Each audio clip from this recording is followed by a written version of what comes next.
Hi, everyone. I'm Blayne Alexander, and today we are talking Dateline. I'm here with my good friend, Dennis Murphy. Hi, Dennis. Hey, Blayne, how are you? I'm good, but we also have a special guest, the one and only Brad Davis, super producer here, who is really our resident expert on the case to talk about this sprawling family drama. Brad, thanks so much for joining us. Sure, glad to be here. If you haven't seen this episode, you can watch it on Peacock or listen to it in the Dateline podcast feed and then come right back here.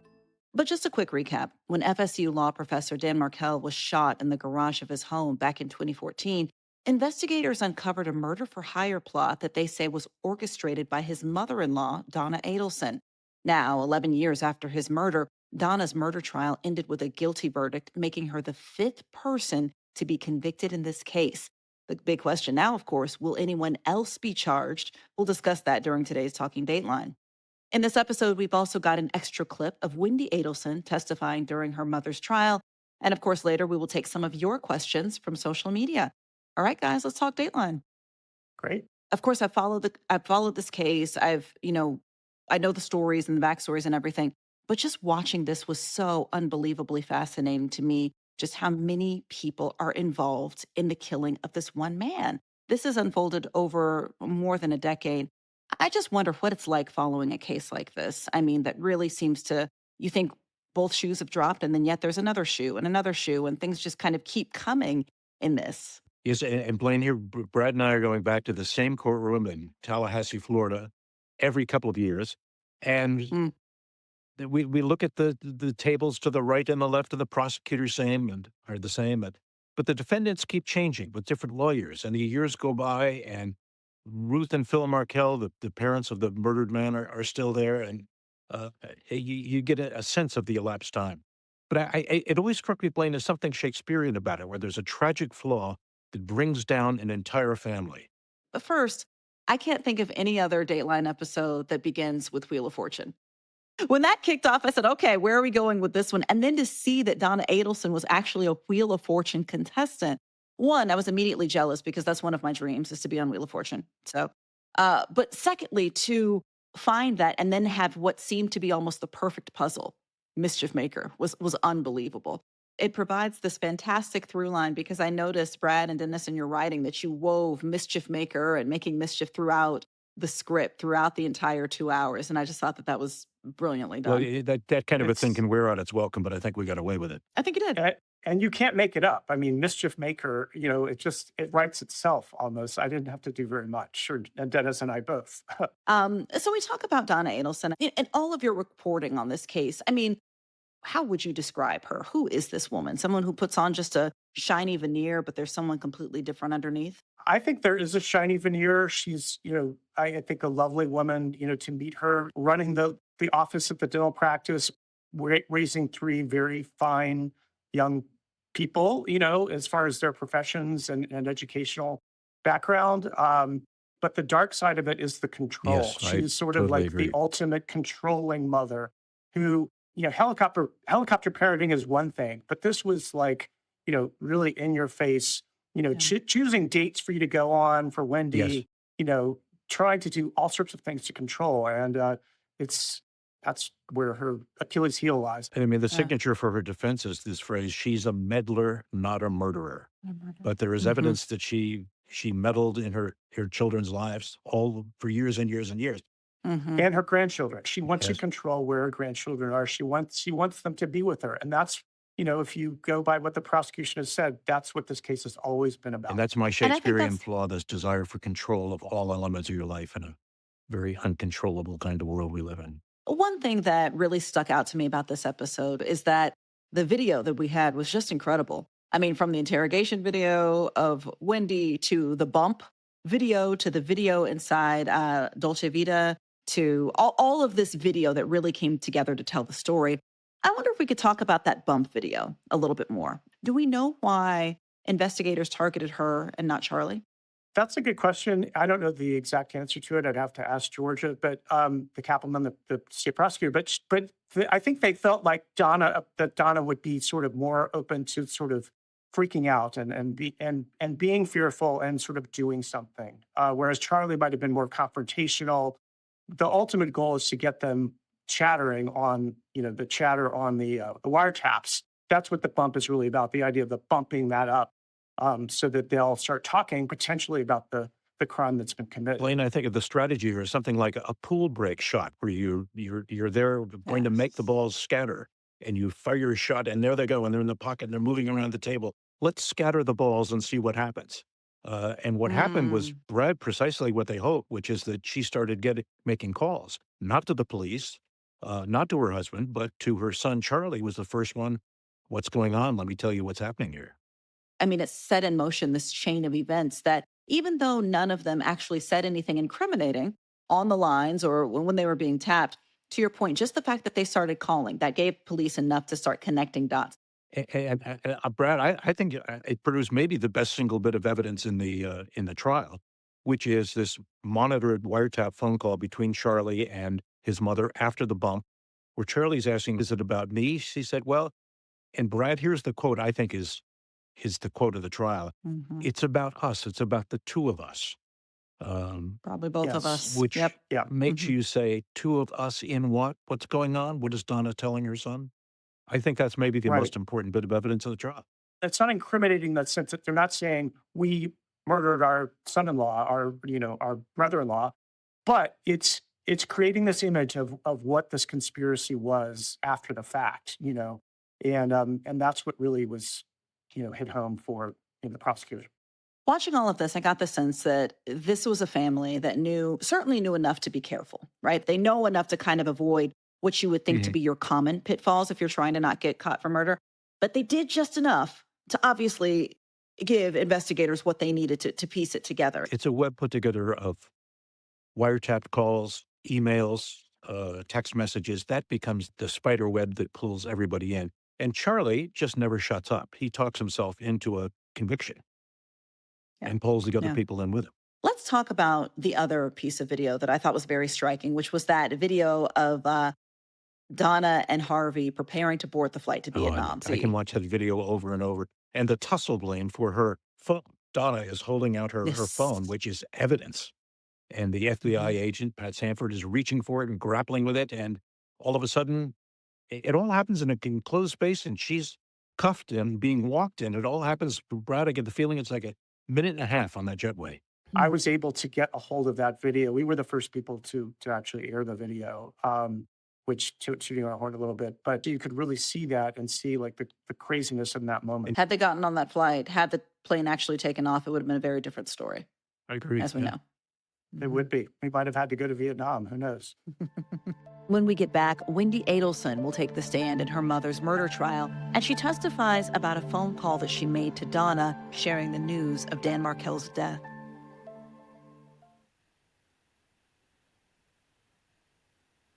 So let's get into the trial. And Brad, I know that you were there faithfully. You reported it every week on Andrea's podcast, Dateline True Crime Weekly. This is now the fifth installment related to this case. What was it like there in the courtroom? Well, it's actually very different than it was when I first started covering this because there's a lot of media, but there's also a lot of podcasts. The story has sort of taken on a life of its own, and I was struck by the fact that there are just so many more people. There are people flying in from like the UK, from England, just to be there for the trial. These regular people, and then you also have we have the Markells who I saw again the parents and Dan's sister Shelley. Just it's almost like a family reunion. Mhm. In a way where you see all these people again for this really sorrowful reason. And it was the first time seeing Harvey Adelson and anyone from the Adelson family in court because we had these previous trials and they were nowhere to be found. Yeah. And so now you have Harvey there supporting his wife right behind her. That was a very different dynamic than what was happening. And you had the in-laws on both sides of the court. I can't imagine what that felt like. Let's talk about Donna Adelson's appearance very quickly. She was wearing headphones. That was one of my first questions. Why was she wearing those headphones the whole time? She gets earwax in her ears a lot and she has trouble hearing. So they wanted to make accommodation for that. And there's so much surveillance, audio in this case that even the jury members would have headphones too. So it was not that unusual. And Okay. beyond that, I think there were some optics going on here, portraying this woman Yes. as as not only elderly, but maybe frail on her way to being feeble. And jurors, this can't be a killer before you. What the story you're hearing does not match Donna Adelson with the Well, cardigan Dennis, sweater and the glasses and gray hair. I had that thought that the Donna Adelson we saw there in the courtroom was a very different Donna Adelson than the one that we saw in that bump video, where she was walking, quickly Yeah. down the stairs. I mean, very Smart clearly urban like woman chic. South Beach. I mean, yeah, clearly keeps in shape. I mean, just very, very different, a very different look.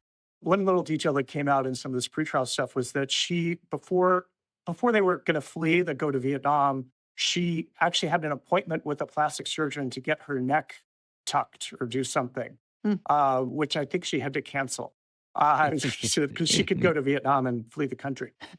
So, this is a woman who took good care of herself. This, before all this, she did not look like the dowdy grandmother that you saw in court. Right. Right. So prosecutors really had this challenge on their hands in prosecuting this case because this was a circumstantial case. But they did have some very jarring pieces of evidence. This note about, hey, let's put the boys in Hitler uniforms and then we can show Dan who's really in control, right? Dan who is, Jewish. And so this is something that certainly anyone would look at and say, okay, this is certainly in stark contrast to this image of, oh, she's the kind grandmother who's babysitting and baking custom banana bread, right? Yeah, those emails, I mean, I think a lot of things were damning for Donna, but those emails are really pretty awful. They're awful to read, and they really do show someone who really hates this person and will basically do anything to, get this person out of their lives. Just oozes with vitriol, which So- becomes the foundation of their accusation that she is the architect of this whole thing.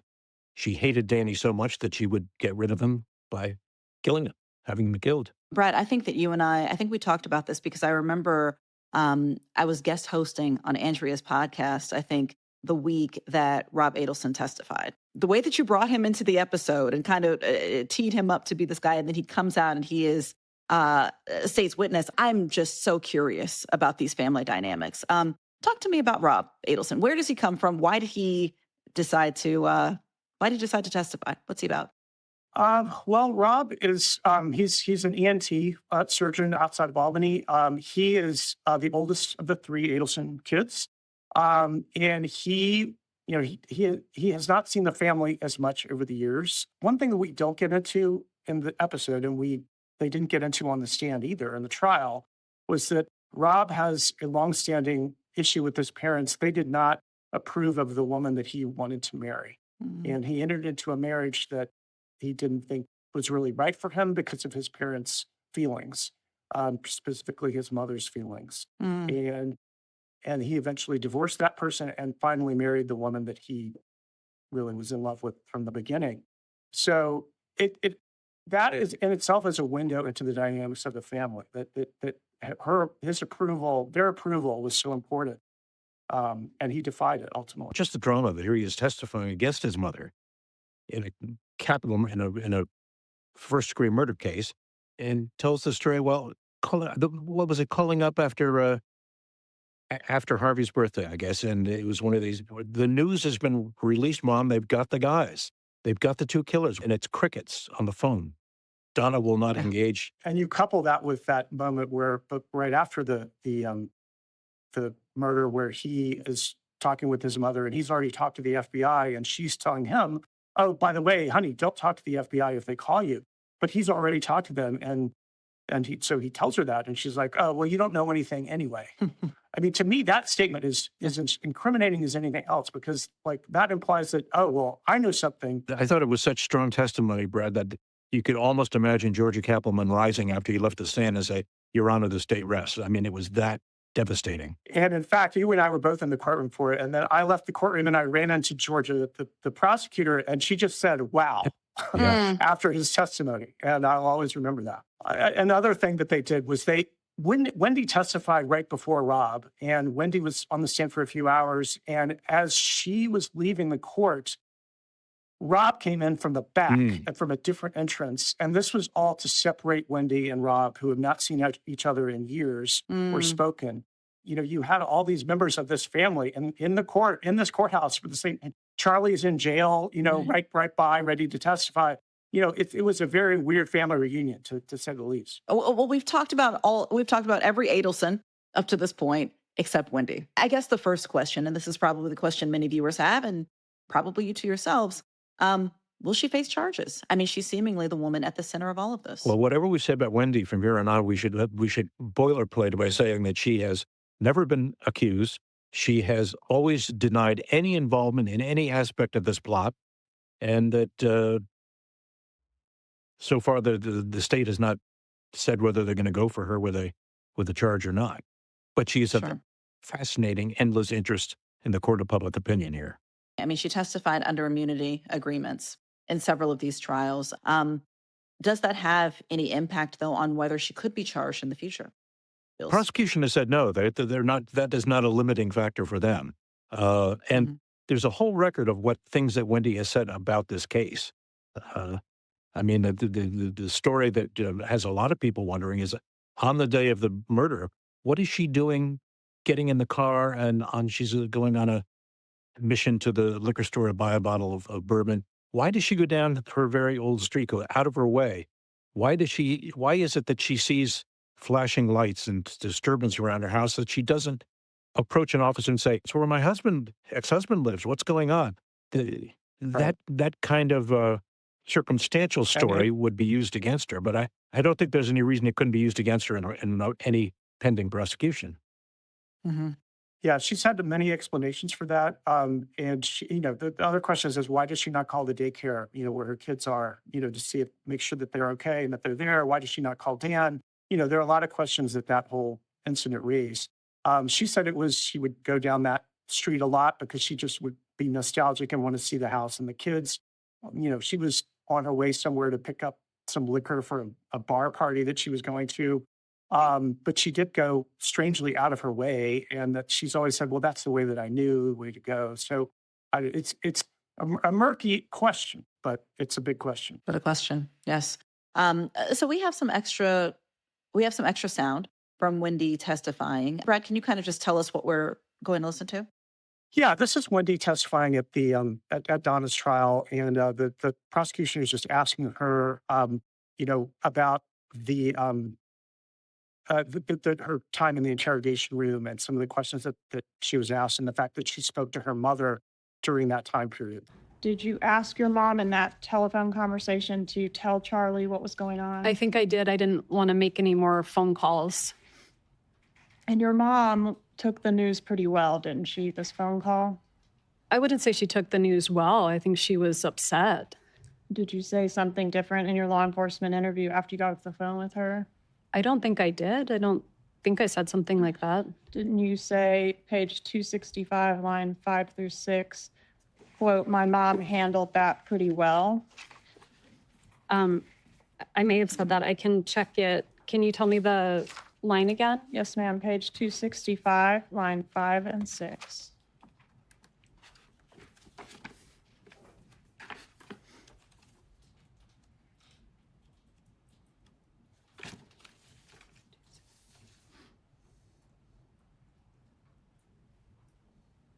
Yes, that's what I said.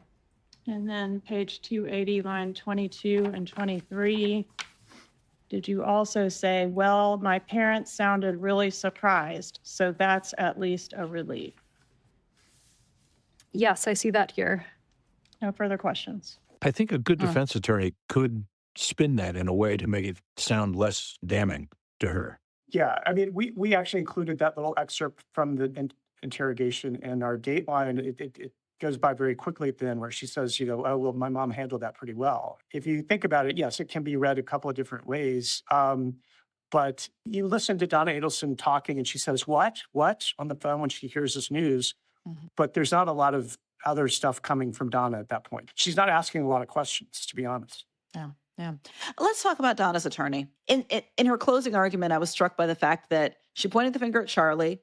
She kind of pointed the finger at Wendy to point it away from Donna there. I think the phrase is throw under the bus. Yeah. Right, which has been the pattern in these trials too, where everyone has been blaming someone else. They actually in the closing arguments, the prosecution even had a thing with different like Spider-Man, like with different like clones of Spider-Man pointing the finger at each other, and it was sort of a joke in court.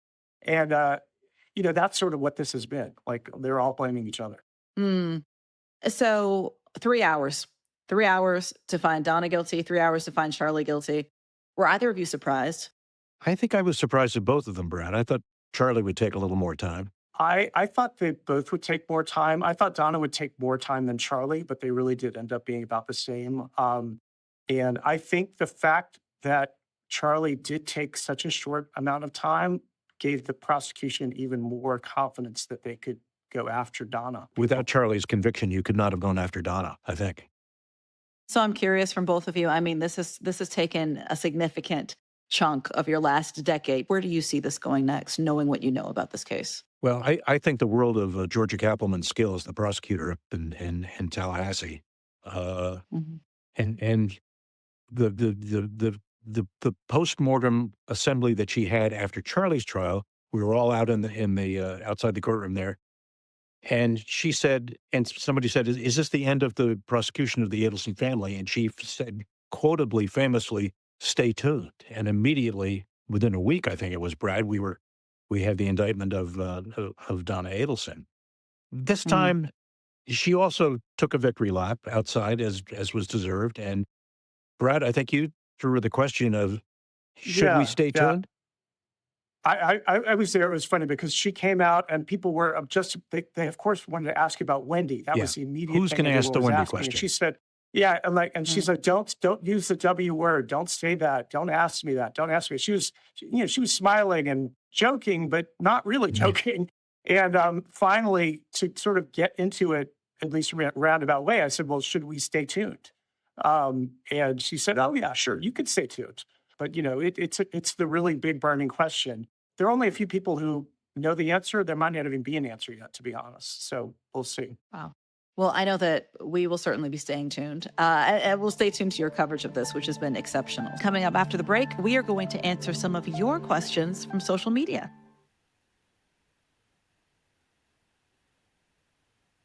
We got some social media questions. We have, as you would expect, there are a lot of questions about this one, a lot of reactions from viewers.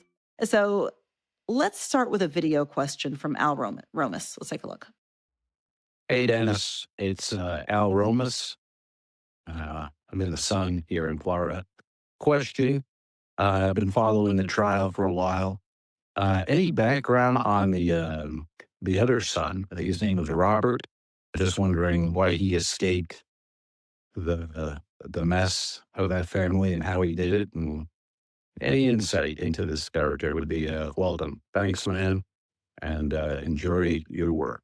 Thanks, Al. Appreciate it. It's a good observation. As I say, to me, the star witness of this trial is Rob, the son who did not get pulled into any of this. Who was always on the skirts. And I think we talked about, Brad, some of his background and why he was removed. But he had not talked to his mother in 9 years, 10 years. Yeah, he did not want to be controlled by his parents, by his mother, and was living, far away.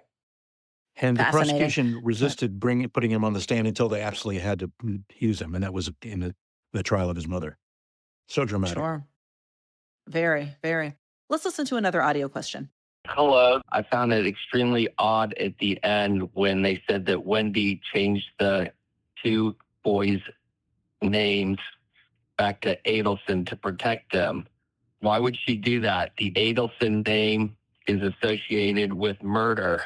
Well, I think if you ask that questions of Ruth and Phil Markell, who were the parents of the murdered man, they say that this is a blatant attempt to just erase entirely the memory of Dan Markell. So the boys will have no association with him, with the heritage of their names, with their relatives in Canada, that he will be gone from their memory. And that's why it happened. Yeah, the defense, and Wendy herself would say that she did it to protect them, for their security and privacy, the boys. And she would say that, well, if you go back to when this initially happened, the headlines were Dan Markell, FSU law professor, murdered. And Markell was the name that was in the paper so much. So she says that's, why she changed it to Adelson. They're teenagers now, as you mentioned in the story. But this just has to be such a terrible situation for them. Even just that notion of having their names changed and having to go through this and watching trial after trial and, their uncle, their grandmother go to prison. Do we have any sense of how they're holding up in all of this? Well, they've been kept off stage from the media, the likes of us. So we hear about them mainly through Phil and Ruth Markel, and they're quite candid. And they tell us about the Zoom calls and the very limited visits they've had. And the in-person visits always have Wendy in the room. So they desire Mm. to have more visits. And yet, this very odd situation where Wendy has custody of the kids. So the grandparents have to play nice with her in order to keep the contacts open at all. So how are the boys doing? You can only imagine. They'll be able to go online and read all of this if they haven't already. I mean, it's going to be out there forever. We have another question. This is something that we actually touched on earlier in our discussion about Harvey and the question of whether Harvey will ever be charged. Kimberly Jean writes, "When is Wendy getting charged? Is all we want to know." And then somebody else says Harvey needs to be charged too. Now, of course, again, neither of them have been charged, arrested, anything in connection with these. But it seems to be a question that a lot of viewers have about this Well, case. it's a political pressure for the Leon County authorities. You have this, what I've always called the court of public opinion, demanding that there be more. No matter how much common sense there is to your theory, we don't have the email, we don't have the fingerprint, we don't have the DNA, we don't have the blood, any of those kinds of things that get people convicted by a jury. Yeah, and from the beginning, I mean, neither Wendy's phone nor Harvey's phone were wiretapped. They did not, they are not. Harvey may be in occasional calls, but it's really there's just you don't have all of that evidence to go to in their cases. Mm. Well, this is a final comment, and I think this is a good one to end on. This is from Susan Cooper Stallings, who writes, "Let's give kudos to the investigators who doggedly never gave up on this case, and bravo to Georgia Kappelman and crew." Ditto. I agree with all of that. Yeah. They've been doing an amazingly patient job of building this case over the years. It's an incredible amount of work that they did to bring all these people to justice. Well, it's an incredible amount of work that you two have done to cover this for more than a decade now. So thank you for all of this. Dennis and Brad, this was a fantastic discussion. Thank you both. Blayne, thanks so much. And that's it for Talking Dateline this week. Remember, if you have any questions for us about stories or about Dateline, you can reach us 24/7 on social media at Dateline NBC. And if you have a question for Talking Dateline, make sure to leave us a voicemail. That number is 212-413-5252. Or you can send us a video on social media, any of our social media channels, for a chance to be featured on a future episode. And of course, we will see you Fridays on Dateline on NBC. Thanks so much for listening.